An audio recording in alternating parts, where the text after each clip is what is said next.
Hi, my name's Katie. In this presentation today, we're going to look at some aquatic invertebrates and how they are used in water quality, pollution and management. Specifically, we're going to use the Rutland site and we're going to gather some materials and evidence for us today.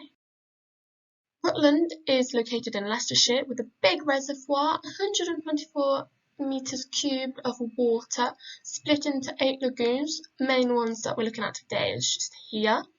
There is a special protection put in place by law for species because this place is above the international importance threshold and it is deemed highly important on a global scale. It is a freshwater ecosystem, which is great for housing a lot of species, but statistically, almost 90% has been lost over the last 400 years, so we need to protect what we have.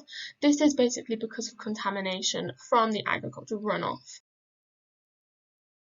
Sadly, Rutland does experience sewage discharge. It pumps out all these chemicals and stuff, just like this video here, I'll just show. So the greatest threat they have on top of these sewage discharge is invasive species that aren't native. They cause blockage in these pipes along with leaving their eggs in the water. For example, we have a zebra mussel. They are native to the UK, but they are getting engulfed by quagga mussels which aren't native. And these mussels have formed a symbiotic relationship with shrimp, and they have made this reservoir a benthic lake. Moving on now, we're going to look at some bioindicator species. Our main example will obviously be the water boatman, the main theme for today, but we're also going to touch on some other common ones as well. A definition by De Silva Souza and others in 2014 explains that bioindicators for freshwater ecosystems are most likely invertebrates, for example the crixidae, and their presence, abundance and biological conditions needed for them to survive infer to us about the quality of the environment, in this case the lagoons. Simply put, ecosystems are niches and species are observed for maintenance of the water quality by using the invertebrates that live in them. Crixidae, the main species of the entire talk, is what we used in our study. So they're commonly found in weedy ponds, lakes and slow-moving rivers. They are consistent with Rutland's water types. Crixidae are about 15 millimeters in length with a flattened body, 4 long and 2 short legs. They can be identified by extremely dark, thin lines on the wings, and the way that they swim it differs to a cousin, Rutland. So they feed on aquatic plants, algae and rarely insect and small species. An interesting fact about them is that they can produce a sound by rubbing a striated area on their front legs using the ridge of their head. Don't really know what it's used for, but it is cool.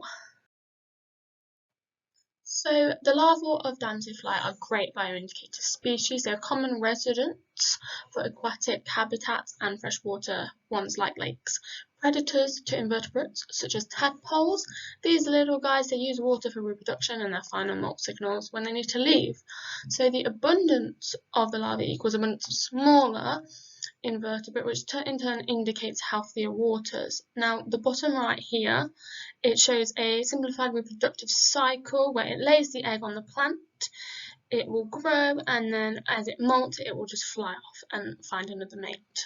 So the importance of Crixidae defines how well they are as a bioindicator species. Firstly, they react well to changes in the water, due to them being scored 5 on the BMWP scoring system, 10 being sensitive and 1 being completely fine.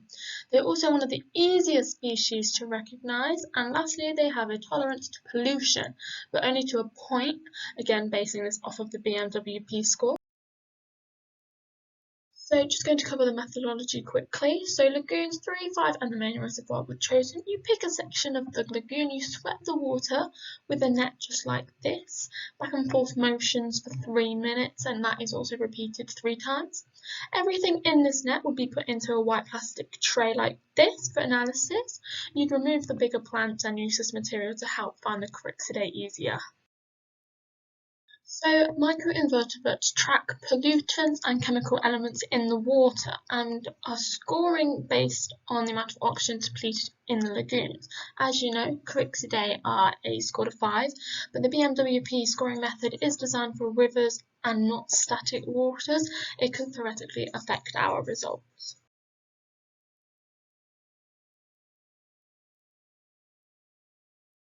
The key used to identify cricks today was a key to the Adults of British Lesser Water Boatmen by A. Savage from 1990. Table 1 here shows that we had a total of 7 different species. The proportions were calculated by dividing the number of each lagoon by the total individual species numbers. For example, Lagoon 3 here, we will take Preusta. There were 13 in total, but there's only 3 species, so that gives us 0.23.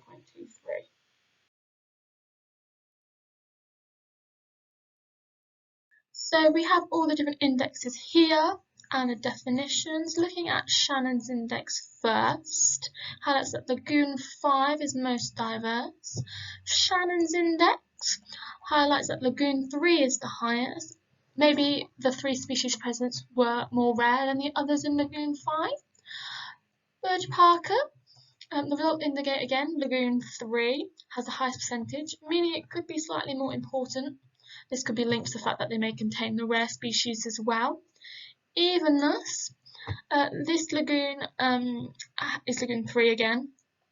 However, it could be unjust because there's only 3 species in there from the previous table.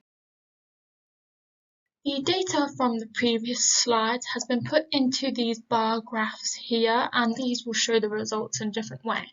So the left graph, this one here, it shows that Fellini has overwhelmed lagoons, high numbers in all 3, whilst Distincta is pretty much lowly populated one there. The graph on the right shows what makes up each lagoon. As you can see, some are seen in all 3, so these ones are seen in all 3. They're probably more adapted to the varied chemical levels in the water compared to other species. Right, moving on now. For comparison, in 2019, results were from similar tests indicated that the waters had bad nitrogen levels and high levels of copper, iron, zinc and manganese in 2015. There's no exact measurements, but I assume it's from pesticides or similar agricultural runoff and sewage.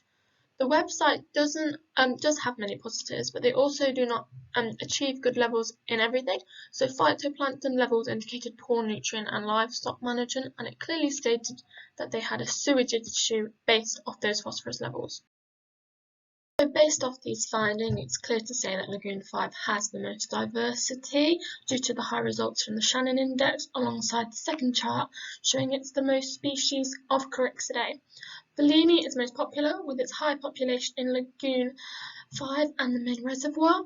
Distincta is probably the lowest, only found in Lagoon 5, and Shannon's index is common but biased towards rare species. Results state Lagoon 5 is diverse, but the other index is results showed Lagoon 3.